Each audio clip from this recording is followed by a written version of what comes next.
Hello all, welcome back to our channel Vijay kitchen masala.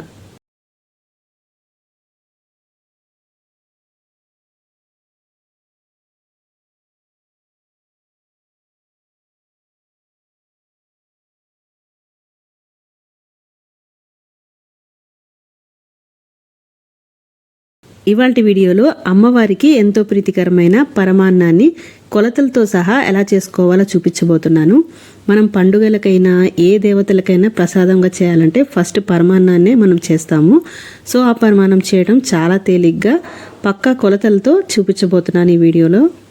కొత్తగా వంట చేసే వాళ్ళన్నా కూడా ఎటువంటి కన్ఫ్యూజన్ లేకుండా ఈజీగా చేసేయచ్చు. రెగ్యులర్గా చేసుకునే విధానంలా కాకుండా గుళ్ళల్లో మనకి ఇస్తారు కదండి, సో ఆ టేస్ట్ వచ్చే విధంగా కొంచెం డిఫరెంట్గా చేయబోతున్నాను. మరి ఇది ఎలా చేయాలో చూసేద్దాం పదండి. దీనికోసం మొదటిగా అయితే నేను ఇక్కడ 1 గ్లాసు బియ్యం తీసుకుంటున్నాను. చూస్తున్నారుగా, ఈ గ్లాస్తోనే నేను అన్నిటినీ కొలతలతో సహా చూపిస్తాను. ఇప్పుడు ఈ బియ్యాన్ని శుభ్రంగా కడిగేసుకొని నీళ్లు పోసుకొని ఒక అరగంట నుంచి గంట వరకు నానబెట్టుకోవాలి. తర్వాత బియ్యం ఏ గ్లాస్తో అయితే తీసుకున్నానో అదే గ్లాస్తో 1/2 వంతు వరకు పెసరపప్పును తీసుకుంటున్నాను. కొలతేసుకొని పక్కన పెట్టుకుందాము. ఇప్పుడు నెక్స్ట్ స్టవ్ ఆన్ చేసుకొని ప్యాన్ పెట్టుకొని అందులో 1 స్పూను నెయ్యి వేసుకోవాలి. నెయ్యి వేడెక్కిన తర్వాత అందులో జీడిపప్పులను వేసుకొని వేయించుకోవాలి. ఇవి కొద్దిగా వేగిన తర్వాత ఎండు ద్రాక్షలను కూడా వేసుకొని వేయించుకుంటున్నాను. స్టవ్ని కొద్దిగా లో ఫ్లేమ్లో పెట్టుకొని వేయించుకుంటే బాగుంటుంది, లేకపోతే వెంటనే మాడిపోతాయి ఇవి. సో ఈ విధంగా వేగిన తర్వాత వీటన్నిటిని తీసుకొని ఒక గిన్నెలోకి తీసుకుంటున్నాను. తర్వాత ఇదే ప్యాన్లో మనం ఇందాక 1/2 గ్లాసు వరకు పెసరపప్పుని కొలతేసుకున్నాం కదండి. సో ఆ పెసరపప్పు శుభ్రంగా కడిగేసుకొని ఈ పెసరపప్పు లైట్ గోల్డెన్ బ్రౌన్ కలర్ వచ్చేంత వరకు ఫ్రై చేసుకుంటే సరిపోతుంది. స్టవ్ని లో ఫ్లేమ్లో పెట్టుకొని ఫ్రై చేసుకోవాలి. ఇది ఫ్రై చేసేటప్పుడు చూస్తున్నారు కదా, ఈ విధంగా లైట్ మనకి బ్రౌన్ కలర్ షేడ్ వచ్చేంత వరకు ఫ్రై చేసుకుంటే సరిపోతుంది. ఇప్పుడు దీన్ని ఇంకో ప్లేట్లోకి ట్రాన్స్ఫర్ చేసేసుకుందాము. తర్వాత స్టవ్ ఆన్ చేసుకొని కుక్కర్ పెట్టుకొని అందులో ఇందాక మనము కడిగి నానబెట్టుకున్న బియ్యాన్ని వేసుకోవాలి. అలాగే ఫ్రై చేసి పెట్టుకున్న పెసరపప్పును కూడా వేసేసుకోవాలి మొత్తం. తర్వాత ఇక్కడ ఏ గ్లాస్ అయితే ఇందాక కొలతేసి తీసుకున్నామో అదే గ్లాస్తో 3 గ్లాసుల వరకు నీళ్లు పోసుకున్నాను. అలాగే 1 గ్లాసు వరకు పాలు పోసుకుంటున్నాను. ఇక్కడ నేను పచ్చిపాలే పోసుకుంటున్నానండి. సో పచ్చిపాలు పోసుకున్నా పర్వాలేదు, అలాగే కాచి చల్లార్చిన పాలైనా కూడా పర్వాలేదు. తర్వాత మూత పెట్టి ఒక 3 విజిల్స్ వచ్చే వరకు ఉడికించుకోవాలి. చూస్తున్నారు కదా, ఇలా మెత్తగా ఉడికిపోయింది. తర్వాత స్టవ్ ఆన్ చేసుకొని సేమ్ ఇదే ప్యాన్ పెట్టేసుకుంటున్నాను. ఇందులో ఇందాక మనము ఏ గ్లాస్తో అయితే బియ్యం కొలతేసుకున్నామో అదే గ్లాస్తో 2 గ్లాసుల వరకు బెల్లం తీసుకుంటున్నాను. ఇందులో 1.5 గ్లాసు వరకు నీళ్లు పోసుకుంటున్నాను. మనం బియ్యం ఏ గ్లాస్తో అయితే కొలతేసామో అదే గ్లాస్తోనే ఇక్కడ నేను అన్ని మెజర్మెంట్స్ చూపిస్తున్నాను. సో ఇందులో 1.5 గ్లాసు వరకు నీళ్లు పోసుకొని మరిగించుకోవాలి. ఈ బెల్లం మొత్తం కరిగిపోయిన తర్వాత ఇందులో ఏమైనా నలకలు అనిపిస్తే ఒకసారి వడగట్టేసుకొని మళ్ళీ స్టవ్ మీద పెట్టుకోండి. నాకైతే ఇక్కడ బెల్లం బాగా కరిగి తీగపాకం లాగా రావాలన్నమాట, లైట్గా. అలా తీగపాకం వచ్చిన తర్వాత మనం ఇందాక ఉడికించి పెట్టుకున్న అన్నాన్ని ఇందులో వేసేసుకోవాలి. ఈ విధంగా బెల్లం పాకం పట్టిన తర్వాత అన్నం వేసి ఉడికించుకోవడం వల్ల మంచి టేస్ట్ వస్తుంది పరమాన్నానికి. మనకి దేవాలయాల్లో ఇచ్చే ప్రసాదంలా ఉంటుందన్నమాట దీని టేస్ట్ అయితే. ఇలా మొత్తం కలిసేలాగా కలుపుకున్న తర్వాత ఇందులో కాచి చల్లార్చిన పాలు ఒక 2 గ్లాసులు పోసుకుంటున్నాను. స్టవ్ని లో టు మీడియం ఫ్లేమ్లో పెట్టుకొని ఇది మొత్తం కూడా దగ్గర పడేలాగా కలుపుకుంటూ ఉడికించుకోవాలి. తర్వాత ఇందులో 1/2 స్పూను యాలకుల పౌడర్ని యాడ్ చేసుకోవాలి. అలాగే మీకు కావాలనుకుంటే ఒక చిటికెడు పచ్చకర్పూరాన్ని కూడా యాడ్ చేసుకోవచ్చు. తర్వాత ఇందులో 2 స్పూన్ల వరకు నెయ్యిని కూడా యాడ్ చేసుకుంటున్నాను. ఇలా నెయ్యి చేర్చుకోవడం వల్ల కమ్మటి రుచి వస్తుంది పరమాన్నానికి. స్టవ్ని లో టు మీడియం ఫ్లేమ్లో పెట్టుకొని ఇది మొత్తం కూడా దగ్గర పడే వరకు ఉడికించుకోవాలి. ఇక్కడ చూస్తున్నారు కదా, మ్యాక్సిమం మనకి దగ్గర పడిపోయింది పరమాన్నము. ఇంకా స్టవ్ ఆఫ్ చేసేసుకోవచ్చు ఈ మాత్రం జారుగా ఉన్నప్పుడే. పరమాన్నము మరీ దగ్గర పడిపోతే ఆరిపోయిన తర్వాత ఇంకా గట్టిగా అయిపోతుంది. సో కొద్దిగా జారుగా ఉన్నప్పుడే దించేసుకోవాలి స్టవ్ మీద నుంచి. ఇంకా నేను స్టవ్ ఆఫ్ చేసేసాను. ఇందాక మనం ఫ్రై చేసి పెట్టుకున్న డ్రై ఫ్రూట్స్ని కూడా ఇందులో వేసేసుకున్నాను. ఈ డ్రై ఫ్రూట్స్ మొత్తం కూడా కలిసేలాగా బాగా కలుపుకొని మరొక గిన్నెలోకి ట్రాన్స్ఫర్ చేసేసుకోవాలి. చూస్తున్నారు కదా, ఎంతో కమ్మటి బెల్లపు పరమాన్నం అయితే తయారైపోయింది. ఇప్పుడు దీన్ని నైవేద్యం కోసం మరొక గిన్నెలోకి అయితే ట్రాన్స్ఫర్ చేసేసుకోవచ్చు. ఒకవేళ పరమాన్నము మరీ గట్టిగా అయిపోయింది అనుకుంటే తినే సమయానికి అందుట్లో కాచి చల్లార్చిన పాలని కొద్దిగా కలుపుకొని తిని చూడండి, చాలా బాగుంటుంది. శ్రావణ మాసం సందర్భంగా అమ్మవారికి ప్రసాదాలు చేసి పెడుతుంటాం కదండి. అందులోనూ అమ్మవారికి ఎంతో ప్రీతికరమైన ఆవపెట్టిన పులిహోరనైతే ఈ వీడియోలో చూపించబోతున్నాను. పులిహోరలో చాలా రకాలు ఉంటాయి కదండి, ఒక్కొక్కరు ఒక్కొక్క రకమైన విధానంలో చేస్తుంటారు. సో ఈరోజు మనం చూడబోతున్నదైతే ఆవపెట్టిన పులిహోర. మనకి ముఖ్యంగా ఏ దేవాలయాలకు వెళ్ళినా కూడా ఇలాంటి స్టైల్లోనే మనకి పులిహోర ప్రసాదంగా పెడుతుంటారు. సో ఎటువంటి కన్ఫ్యూజన్ పడకుండా కొత్తగా చేసే వాళ్ళన్నా కూడా ఈజీగా చేసే విధంగా డీటెయిల్గా ఎక్స్ప్లెయిన్ చేస్తూ నేను చూపించబోతున్నాను. మరైతే ఇది ఎలా తయారు చేయాలో చూసేద్దాం పదండి. ముందుగా స్టవ్ ఆన్ చేసుకొని ఒక గ్లాస్ నీళ్ళని బాగా మరిగించుకొని అందులో 50 గ్రాముల చింతపండు నానబెట్టుకుంటున్నాను. ఒక అరగంట పాటు నానబెట్టుకున్న తర్వాత ఇలా చింతపండు నుంచి పులుసు తీసుకోవాలి. కొద్దిగా నీళ్ళని పోసుకుంటూ మొత్తం చింతపండులో ఉన్న గుజ్జంతా కూడా తీసుకొని పక్కన పెట్టేసుకోవాలి.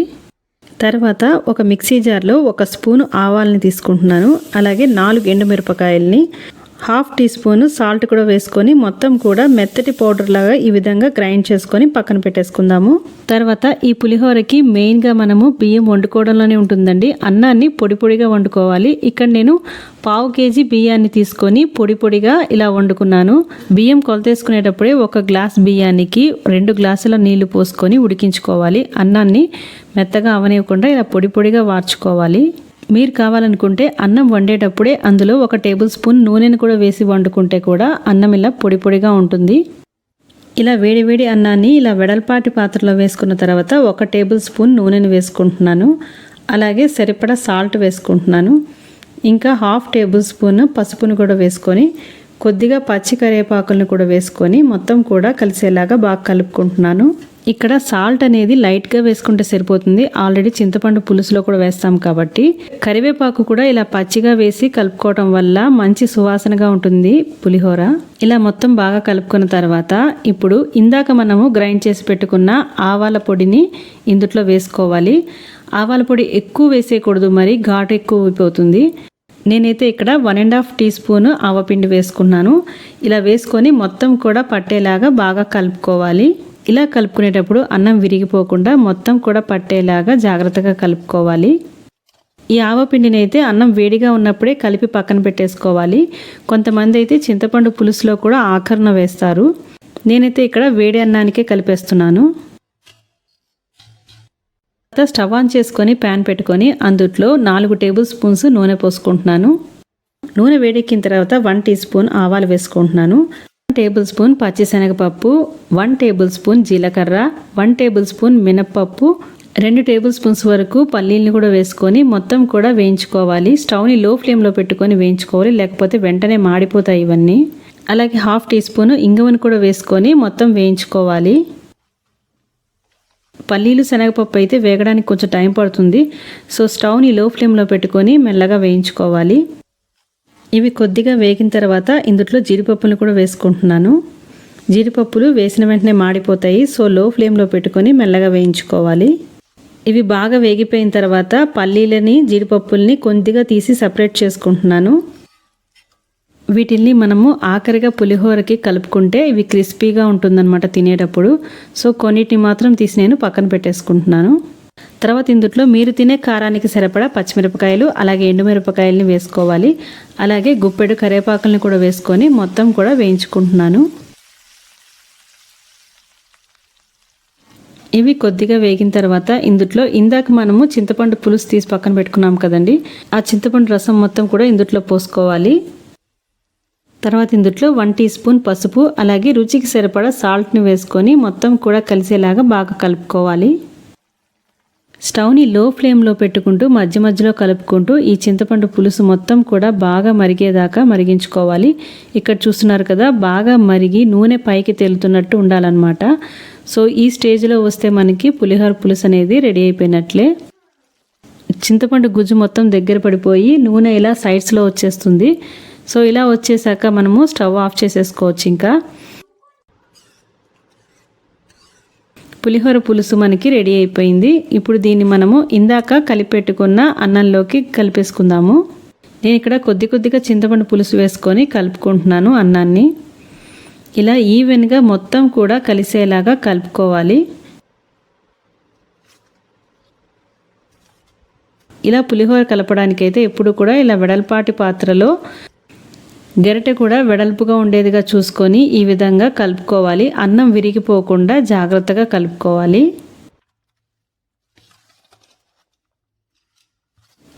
ఇలా మొత్తం కూడా కలిసేలాగా బాగా కలుపుకున్న తర్వాత మనము ఇందాక కొద్దిగా పప్పుల్ని పక్కన తీసాం కదండి ఫ్రై చేసుకునేటప్పుడు, వాటిని కూడా ఇందులో వేసేసుకొని మొత్తం కలిపేసుకుందాము. ఇలా ఆకరణ కలపడం వల్ల ఈ పప్పులు క్రిస్పీగాను తినేటప్పుడు చాలా బాగుంటుంది. నార్మల్గా అయితే ఉప్పు చాలకపోతే ఈ స్టేజ్లో ఉన్నప్పుడే కలిపేసుకోవచ్చు, కానీ మనము నైవేద్యంగా పెట్టేటప్పుడు ఉప్పు రుచి చూడకూడదు. మీరు కానీ నార్మల్ డేస్లో చేసుకునే పని అయితే ఉప్పు ఏదైనా చాలకపోతే ఈ స్టేజ్లో కలిపేసుకోవచ్చు. చూస్తున్నారు కదండి, గుళ్ళల్లో మనకి ఇచ్చే ఆవపెట్టిన పులిహోరని మనము ఇంట్లోనే ఈజీగా ప్రిపేర్ చేసేసుకున్నాము.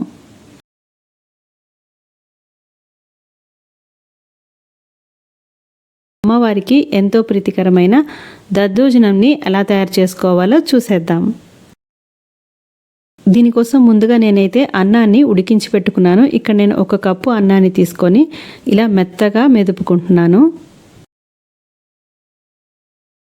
ఈ విధంగా మెత్తగా మెదుపుకున్న అన్నంలో 1 కప్పు పాలు పోసుకుంటున్నాను.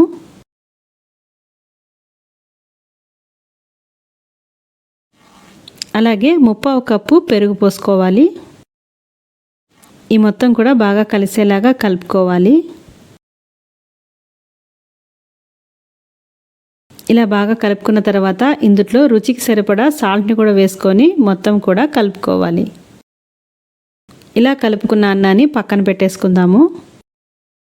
ఇప్పుడు స్టవ్ ఆన్ చేసుకొని తాలింపు గిన్నె పెట్టుకొని అందులో 1 టేబుల్ స్పూన్ నూనె పోసుకుంటున్నాను. నూనె వేడెక్కిన తర్వాత 1 టీ స్పూన్ పల్లీలు, 1/2 టీ స్పూన్ పచ్చిశనగపప్పు, అలాగే 1/2 టీ స్పూన్ మినప్పప్పు, 1/2 టీ స్పూన్ జీలకర్ర, 1/4 టీ స్పూన్ ఆవాలు వేసుకొని వేయించుకోవాలి.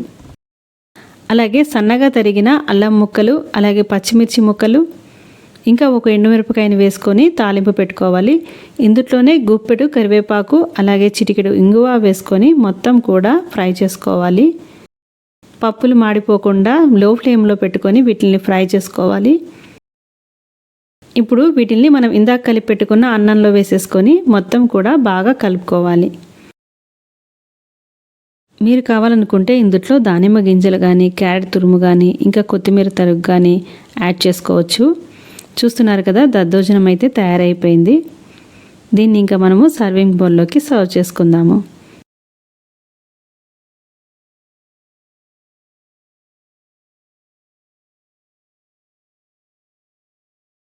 అమ్మవారికి ఎంతో ప్రీతికరమైన కొబ్బరి అన్నాన్ని ఎలా తయారు చేసుకోవాలో చూసేద్దాము. ఈ కొబ్బరి అన్నము చేసే విధానం అయితే చాలా సింపులేనండి. మరి ఇది ఎలా తయారు చేసుకోవాలో చూసేద్దాం పదండి. ముందుగా స్టవ్ ఆన్ చేసుకొని ప్యాన్ పెట్టుకొని అందులో 2 టేబుల్ స్పూన్స్ నూనె పోసుకుంటున్నాను. నూనె వేడెక్కిన తర్వాత 1 టీ స్పూన్ పల్లీలు, 1 టీ స్పూన్ పచ్చిశనగపప్పు, 1 టీ స్పూన్ మినప్పప్పు, 1/2 టీ స్పూన్ ఆవాలు, అలాగే 1/2 టీ స్పూన్ జీలకర్ర. ఇవి కొద్దిగా వేగిన తర్వాత 1 రెమ్మ కరివేపాకు, సన్నగా కట్ చేసుకున్న 4 పచ్చిమిరపకాయలు కూడా వేసుకొని మొత్తం కూడా వేయించుకోవాలి. స్టవ్ని మీడియం ఫ్లేమ్లో పెట్టుకొని వేయించుకోవాలి ఈ పప్పుల్ని. ఇవన్నీ బాగా వేగిన తర్వాత తురుముకున్న కొబ్బరి పొడిని 2 టేబుల్ స్పూన్స్ వేసుకుంటున్నాను. ఇప్పుడు ఇవన్నీ కూడా బాగా కలుపుకోవాలి. స్టవ్ని లో ఫ్లేమ్లో పెట్టుకొని వేపుకోవాలి, లేకపోతే కొబ్బరి మాడిపోతుంది. కొబ్బరి తురుముకోవడం కానీ టైం పడుతుంది అనుకుంటే మిక్సీ జార్లో కూడా వేసుకొని నీళ్లు పోయకుండా గ్రైండ్ చేసుకొని పౌడర్ చేసుకోవచ్చు. ఇక్కడ నేను సరిపడా సాల్ట్ కూడా వేసుకొని మొత్తం కూడా కలుపుకుంటున్నాను. కొబ్బరి ఎక్కువసేపు వేగాల్సిన అవసరం అయితే లేదు. వెంటనే ఇక్కడ నేను ఉడికించుకున్న 1 కప్పు అన్నాన్ని వేసుకొని కలుపుకుంటున్నాను. ఈ మొత్తం కూడా బాగా కలిసేలాగా కలుపుకుంటే మనకి కొబ్బరి అన్నం అయితే రెడీ అయిపోయినట్టే. మీకు కావాలనుకుంటే లాస్ట్గా కొద్దిగా కొత్తిమీర వేసుకొని కూడా గార్నిష్ చేసుకోవచ్చు. చూస్తున్నారు కదా, నైవేద్యంగా చాలా త్వరగా అయితే ఈ కొబ్బరి అన్నాన్ని అయితే ప్రిపేర్ చేసేసుకోవచ్చు.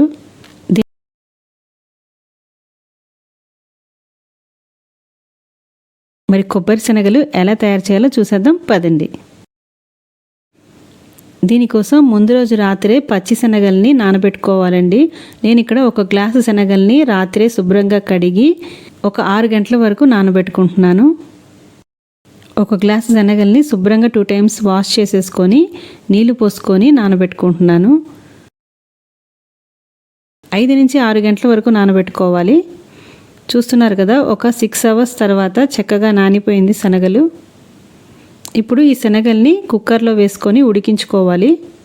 శనగలను వేసుకున్న తర్వాత ఒక 2 గ్లాసుల వరకు నీళ్లు పోసుకొని మూత పెట్టుకొని స్టవ్ మీద పెట్టుకొని మీడియం ఫ్లేమ్ మీద ఒక 15 మినిట్స్ వరకు ఉడికించుకోవాలి.